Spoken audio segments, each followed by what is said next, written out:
everybody. Welcome to Common Censored. I am Lee Camp, joined by Eleanor Goldfield. Hello.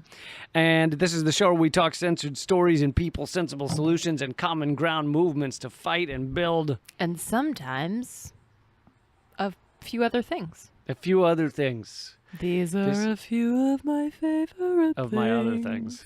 That too, yeah. So this is the first outdoor episode, which we're giving this a try. And so if you hear anyone from the parking lot next door yell, "Oh my God, I got my dick caught in the motor," then we'll address that. But Wow, that's very specific. it happened yesterday, not to me. Not to you? No. So this is not like past, childhood trauma or something that's coming back to haunt everyone listening to this? I don't want to talk about it. But also, you might have noticed that I've been on a bit of a break from my live stream videos, although there was a new Redacted Tonight that came out this past Friday, so I hope you caught that. But yeah, a bit of a break. Don't worry, it's short. I'll be back soon, and we'll be diving back into the Moment of Clarity stuff and everything. But that is also why we're going to do a bit of a shorter episode here, just to give you a little something. And things will be back on schedule soon. But considering I put out, and between me and Eleanor, we put out 92,000 pieces of content each week. I think my break was warranted. You deserve it, I deserved Lee. it. And a lollipop, too. I'm not going to lie. I just ate ice cream before we recorded this. So, absolutely no shame. So for those of you without ice cream out there, you can live vicariously through Eleanor. But yeah, let's dive into a few topics here. What's going on in the world since I've been MIA for a week from my live streams? Well, you'll be happy or unhappy to hear that the world has been spinning without you. This little tidbit I came across via the Substack by Steven Semler called Speaking Security, which he puts together a bunch of amazing facts and stats and things. So definitely recommended if that's your thing, the security industrial complex and the like. So this is from actually April.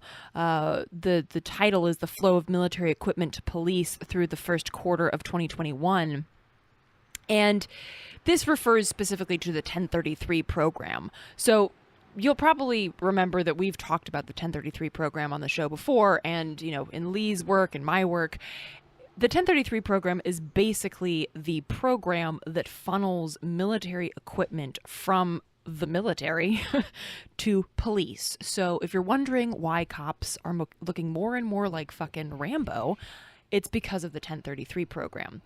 And the thing is that this program has been flooded with funds more and more with each successive presidency. So, for instance, the Defense Logistics Agency released its quarterly update in April, indicating that nearly $34 million in military gear went to police through the first quarter of this year, in 2021. That's up from $12 million from last quarter, or $9 million from the third quarter of 2020, or $10 million from the second quarter of 2020. And let's just recall that when we're talking about military gear going to local police, this is specifically, because they are local police, for use in war against our own people. Right. I mean, that's what this is. This is a Domestic full-on terrorism, war. basically. Yeah, they're creating domestic terrorism, right. This is a full-on war against our own people. That is the only reason you would dress like a military unit to go after American citizens.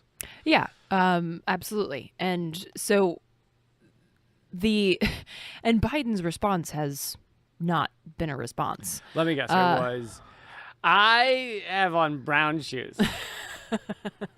What? That at least would have been a response. Who said that? Who said that? Talk about what? Where are we? Okay, yes. Who? Yes.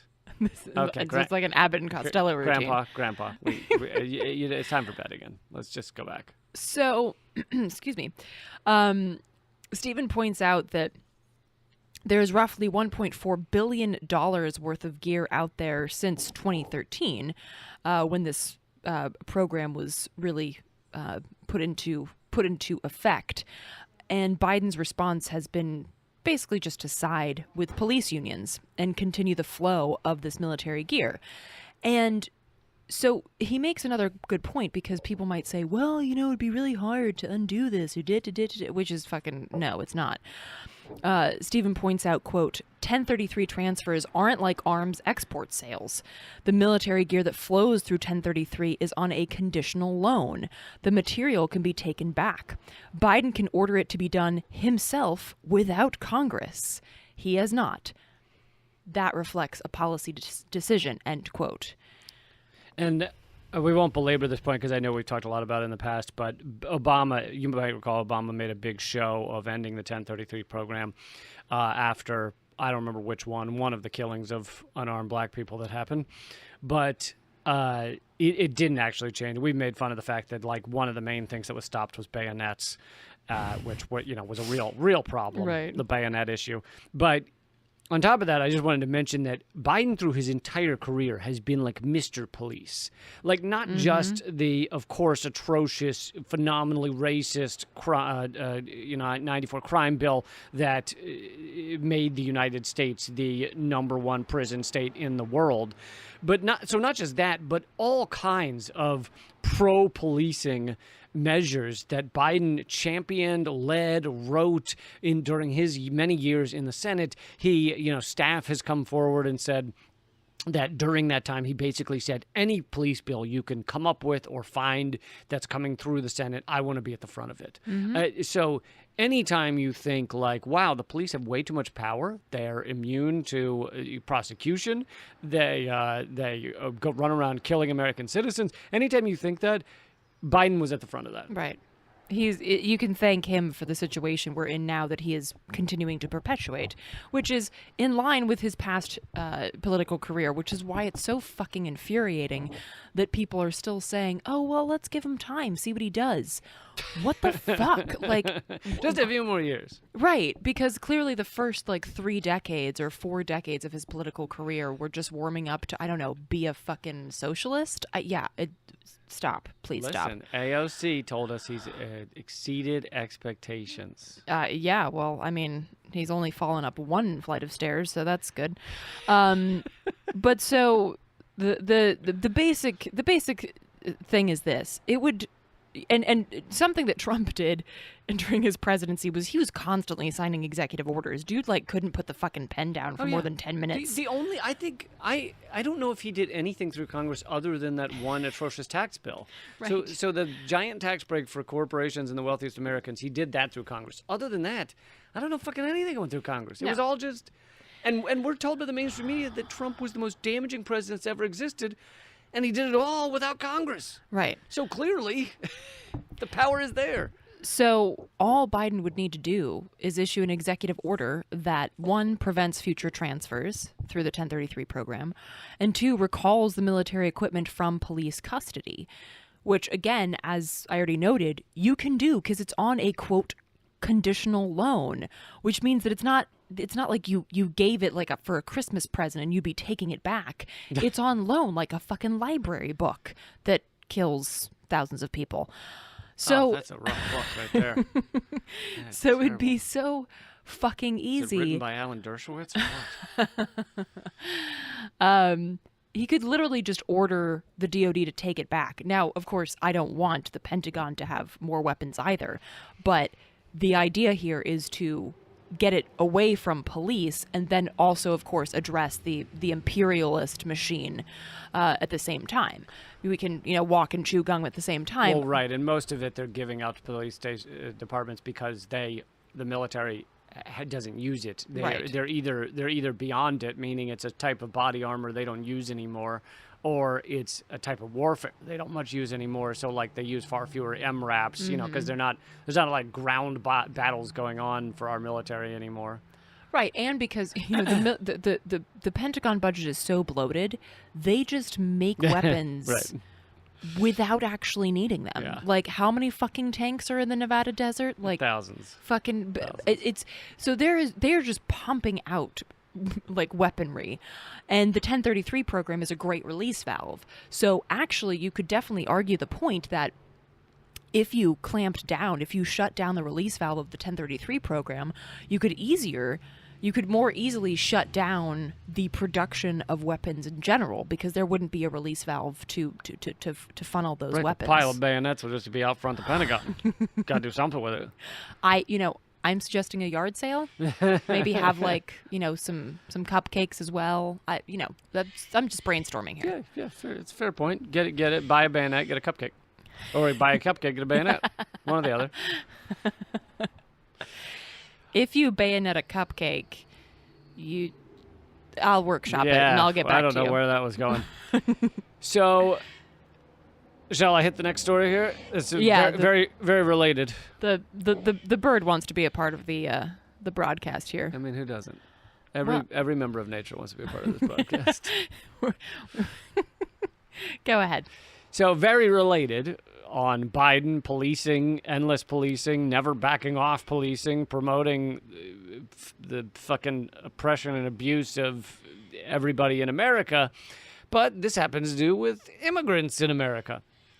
So I tweeted about this, and it got a lot of response. But it's basically that new numbers of Biden's proposed upcoming budget are out, and the budget increases ICE funding over Trump's last year by $18 million, making it $7.99 billion over Trump's final year, which was $7.97 billion for ICE. So that's $18 million over Trump's final year, but it's also $1.5 billion over Obama's ICE budget. And all of this, let's keep in mind, is sent to help thugs abuse and traumatize immigrants fleeing pain and suffering that the U.S. helped create in Latin America. I mean, we helped create it. People then come here trying to get away from it. We then imprison them, abuse them, to separate them from their children in so many different ways, just cause harm and hardship to them. And, you could go down the list of insane stories about ICE and Border Patrol, like the walking around and stabbing the water jugs, emptying out the water jugs that have been left for people crossing the desert who are basically dying out there. They're the fucking Gestapo. Many die every year. I mean, I always wonder what they tell their kids when they get home. Daddy went to work today, and he made sure immigrants will die in the desert. Yeah, that's what your pappy does. Yeah, and much like the 1033 program here, we have to look. People, especially younger people, will look at ICE and think, oh, well, it's always been there. It's just it's like the CIA or the FBI, right. Which, by the way, you could abolish those too. But ICE has only been around since 2003. It's younger than most people. Yeah, than most people walking around. So I think it's it couldn't even legally get a drink. I think we should. So it's important to put these things into perspective, because these things so quickly, particularly with the push for goldfish style memories, the propagandization. We think of these institutions as if they're hardwired and hard-baked into the fabric of our country. And while those ideas certainly are, the institutions themselves aren't, and they could easily be done away with. It would be so easy to get rid of ICE, just like it was pretty easy to fucking create the damn thing. Mm-hmm. So it's important to recognize that saying abolish ICE is really not that big of an ask. Right. It is very simple. Right. So and yet they love to act like saying such a thing as, oh my God, it's crazy. It's like anarchy. Well, and how would we ever which they equate to chaos, but and how would we ever survive without it? Because we've never survived without it.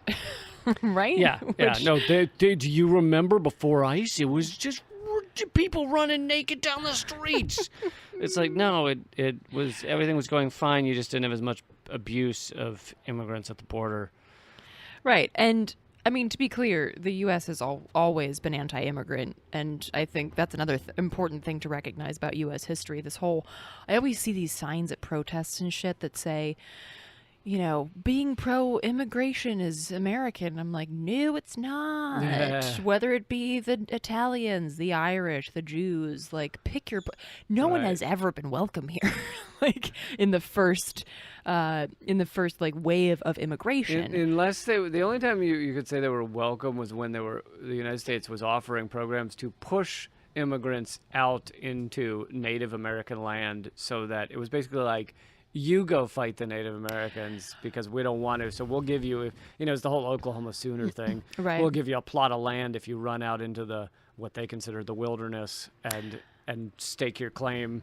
I guess I'm, as a word nerd, I'm making a differentiation between colonizers and immigrants. Because look, I'm like kind of kidding around. When my dad's parents, when they were here, they got like a little spot in Brooklyn or something. They sure as shit weren't taking over a bunch of land, which would have been hilarious because I'm pretty sure my dad's allergic to grass, so I don't think that would have worked out well.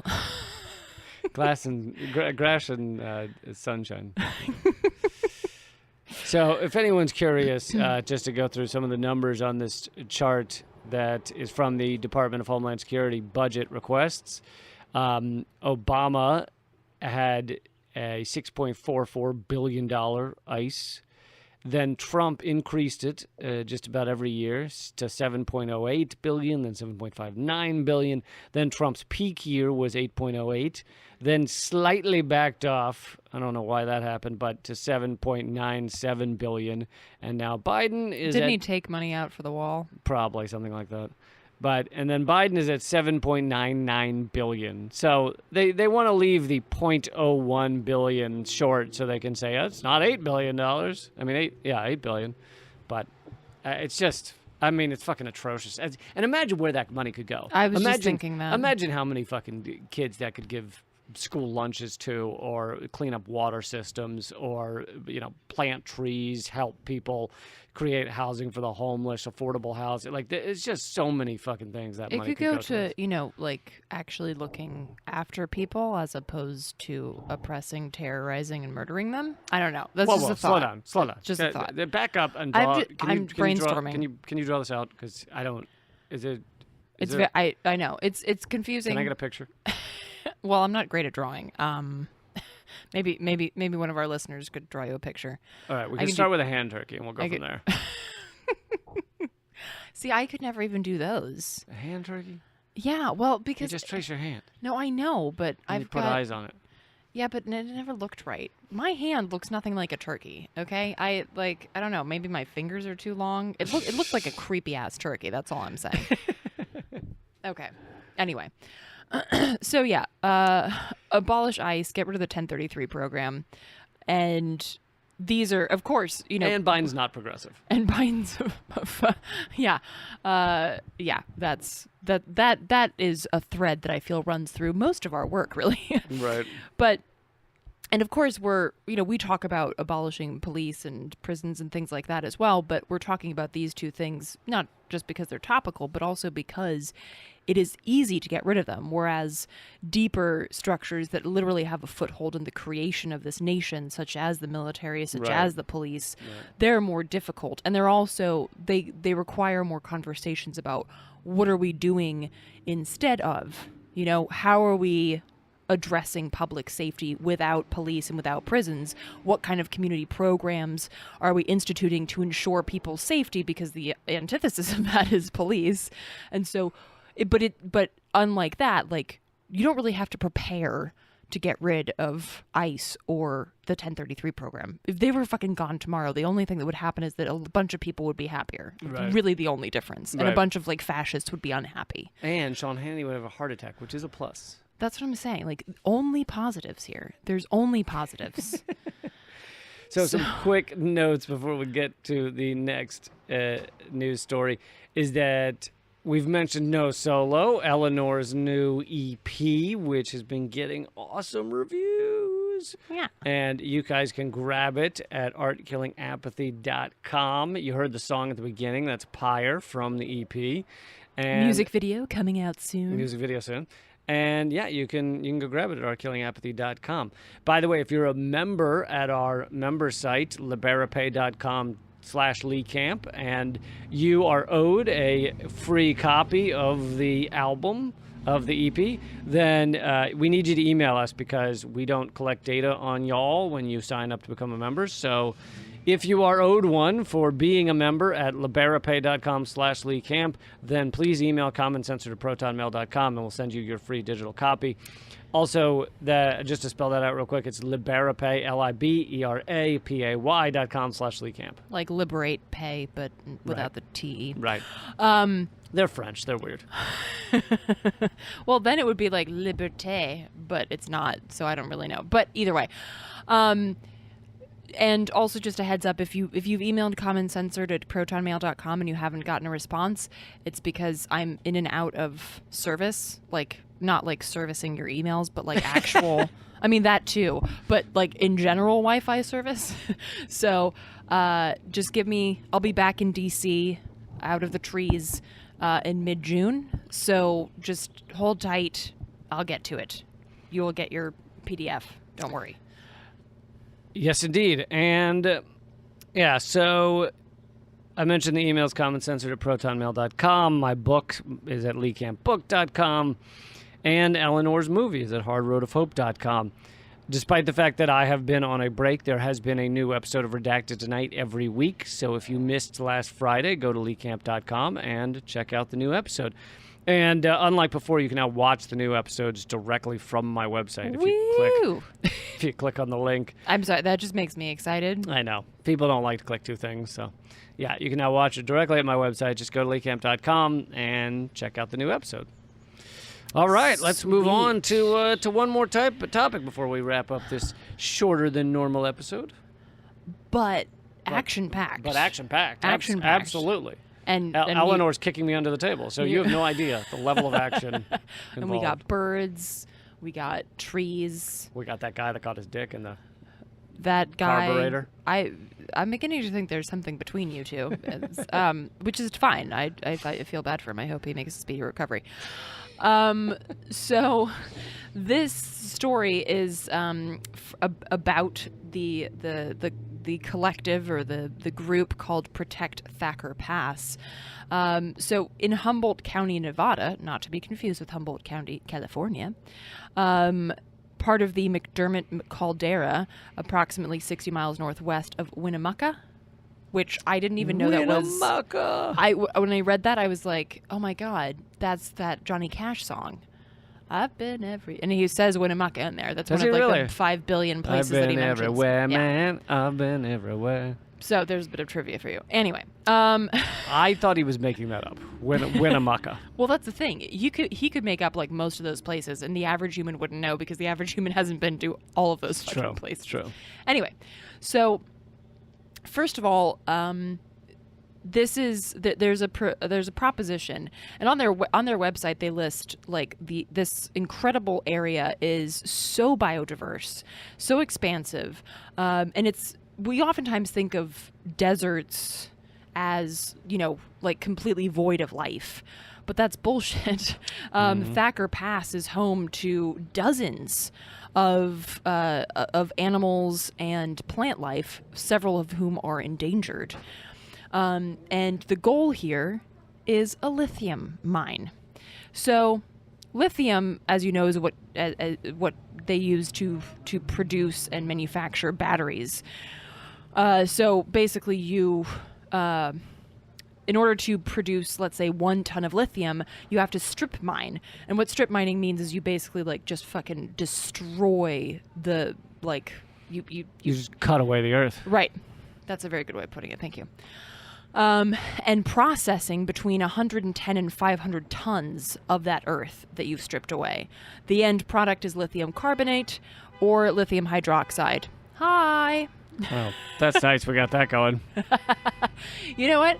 I have never been able to hear a car alarm since my friend, without laughing, since my friend pointed out that what if it's this guy with like perfect tempo that's just sitting in there like a savant hitting the horn? One guy just going nuts. Yeah. That's just what I've always thought of. So... Should we stop? Okay. Perfect timing. See, Lee said, "Should we stop?" And I gave him a look, like, "Let's just wait it out." Let's just and wait lo it and out. behold, Maybe I should reveal that I also stabbed that guy in the thigh. Just a little patience.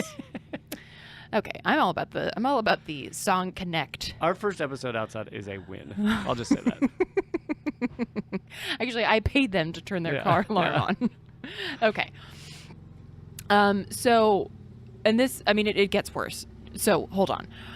They will then build a sulfuric acid plant at the site to convert molten sulfur into sulfuric acid to leach the lithium from the clay stone where it's housed. Jesus Christ. Following the leaching, which is as disgusting as it sounds, the lithium-bearing solution is purified using crystallizers and reagents to produce battery-grade Li2CO3. This sounds like what Lucifer does to the bankers when he's looking to drink their souls. Which I'm totally cool with that.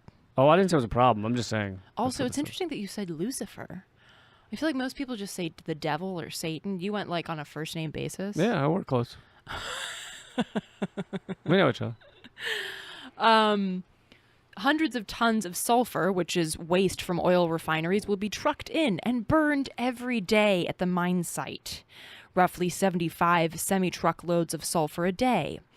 This in turn will, of course, produce thousands of tons of sulfuric acid every day, up to 5,800 tons a day. Okay, I know I'm throwing a bunch of numbers at you, but like the point here is lithium mining is fucking destructive as hell. And we think about lithium as, oh, this is this great resource that you just, pick up out of the ground like you're picking up a rock, and then you shove it in your car, and then away we go.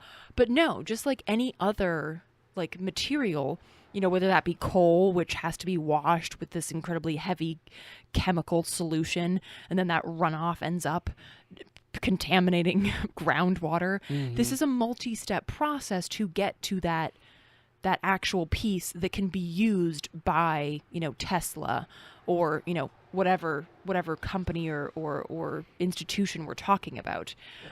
And there's this quote by the CEO of American Lithium, which is a company it is not the company that's doing this mine, but it's another lithium mining company. He said the quote, "The future demand for lithium is truly staggering. Battery demand is rising at the rate of 1 to 2 new lithium mines per year, growing to 2 to 3 mines per year by 2020. So imagine the numbers I just told you, times 3 a year in various places in the U.S. and other places around the world, and you've got a situation that is like as destructive as a lot of fossil fuel endeavors. So, for instance, the Lithium Nevada Corp, a subsidiary of the Canadian corporation Lithium Americas, proposes to build an open-pit lithium mine in the Thacker Pass that begins with a project area of almost 18,000 acres. 18,000 acres. Acres filled with this toxic sludge. Mm-hmm. It's incredible. And this would basically, and of course they claim that they're green, when the mine is fully operational, it will produce 152,703 tons of carbon dioxide equivalent emissions every year. So you're saying green? Green, totally. Sounds green to me. And there's, the Protect Thacker Pass website, protectthackerpass.org, has a great fact sheet that has information on it that just makes you want to fucking punch Elon Musk in the face. Although I wanted to do that well before this, but now I want to punch him even harder. So this, things like the Thacker Pass mine would burn around 11,300 gallons of diesel fuel per day for on-site operations. So, oh my God.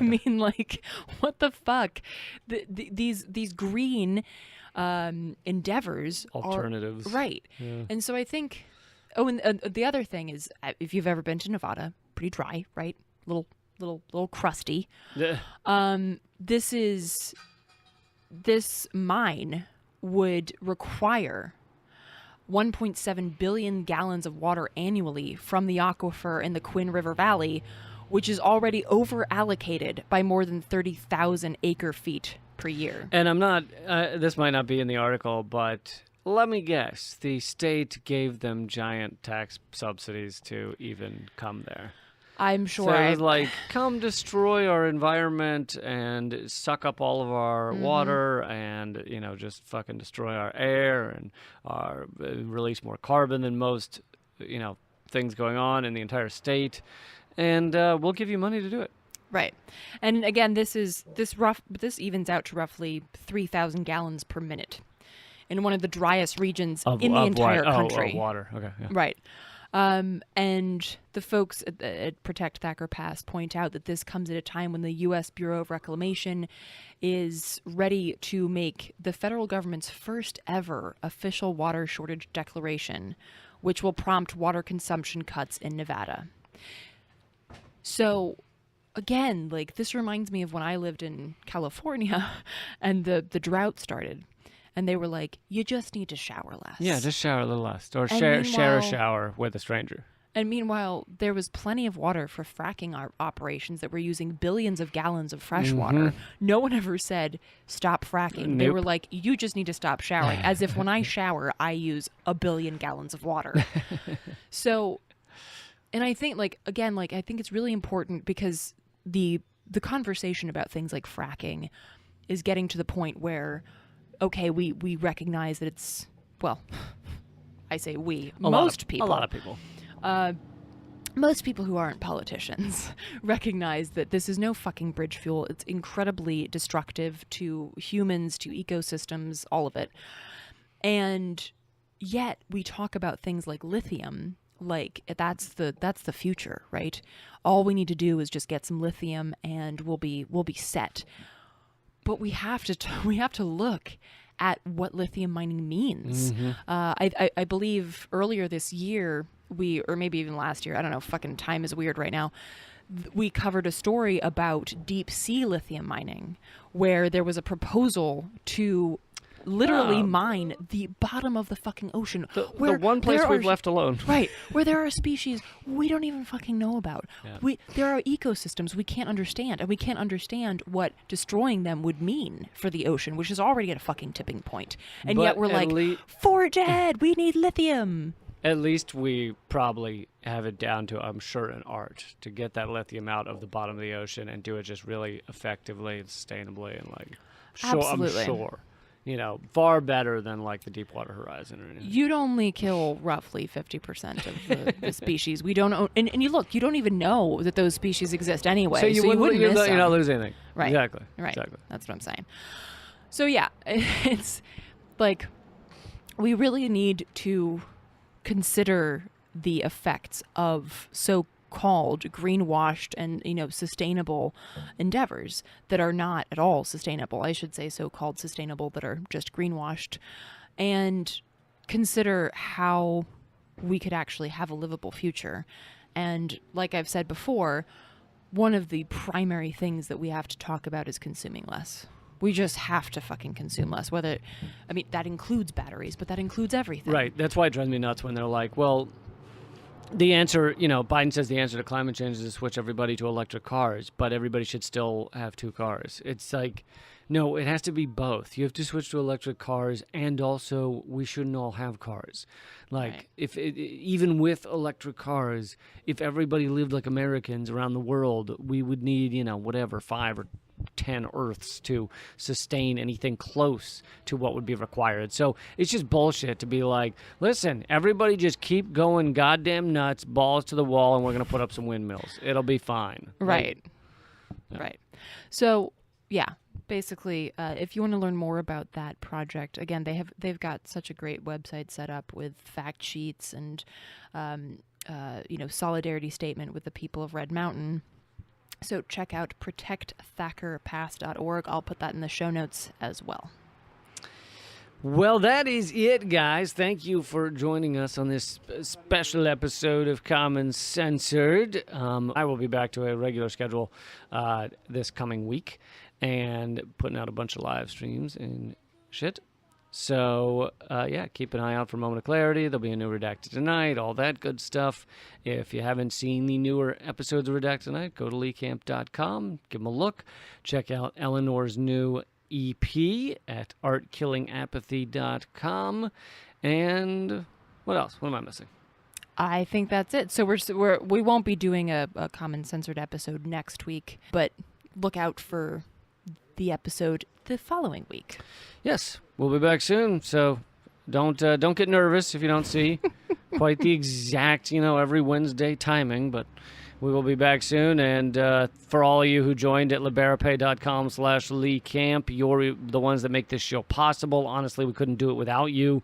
And if for anybody who wants to throw in $1 a week, like if you feel like you got $1 from this dollar's worth of content from this episode, go to liberapay.com/LeeCamp and keep fighting. Act out.